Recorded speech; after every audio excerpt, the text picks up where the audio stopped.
Hi అండి, అందరికీ నమస్కారం. Welcome back to my channel. ఈ వీడియోలో ఇప్పుడే అందిన వార్త ఏంటంటే జనసేన నాయకుడి కారుకి నిప్పు. సో పరిస్థితి తీవ్ర ఉద్రిక్తం అండి. వివరాలు వీడియోలో తెలుసుకుందాం. వీడియో ఎక్కడైనా స్కిప్ చేయకుండా ఎండ్ వరకు చూడండి, అప్పుడే పూర్తి ఇన్ఫర్మేషన్ అర్థమవుతుంది. అలాగే వీడియో నచ్చినట్లయితే లైక్ చేయండి. ఇక విషయానికి వచ్చినట్లయితే జనసేన నాయకుడి కారుకు నిప్పు, త్రుటిలో తప్పిన భారీ ప్రమాదం. ఈ ప్రమాదం అనేది కృష్ణా జిల్లా మచిలీపట్నంలో నిన్న అర్ధరాత్రి దాటిన తర్వాత గుర్తు తెలియని వ్యక్తులు అరాచకం సృష్టించారు. జనసేన నాయకుల ఇళ్ల వద్ద నానా బీభత్సం సృష్టించారు. కర్రి మహేష్ అనే జనసేన నాయకుడి ఇంటి ముందు హల్చల్ చేశారు.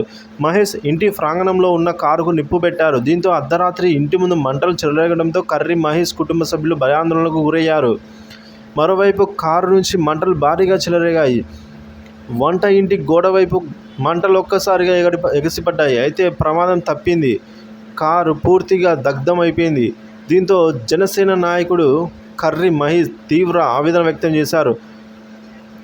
మంటలు వంట ఇంట్లోకి వ్యాపించి ఉంటే పెను ప్రమాదం జరిగి ఉండేదని వాపోయారు. జనసేన తరపున ఉన్నందునే కావాలని ప్రత్యర్థులు ఇలా చేశారని ఆగ్రహం వ్యక్తం చేశారు. పోలీసులకు ఫిర్యాదు చేశారు. నిందితులను కఠినంగా శిక్షించాలని డిమాండ్ చేశారు. కేసు నమోదు చేసిన పోలీసులు నిందితులను గుర్తించేందుకు ప్రయత్నం చేస్తూ ఉన్నారు. త్వరలో కేసును ఛేదిస్తామని అయితే చెప్తూ ఉన్నారు. సో మొత్తానికి ఏదైతేనేమి ఈ విధంగా మచిలీపట్నంలో ఉన్న కర్రి మహేష్ జనసేన నాయకుడి ఇంటి ముందర ఈ విధంగా అయితే అల్లరి మూకలు దాడి చేశారండి. ఈ విధంగా ఎవరు చేశారు ఏంటనేది పూర్తి వివరాలు అయితే పోలీసులు ఆరా చేస్తున్నారు. సో ఈ ఘటన అనేది ఆదివారం నిన్న అర్ధరాత్రి దాటిన తర్వాత అయితే జరిగినట్టు సమాచారం.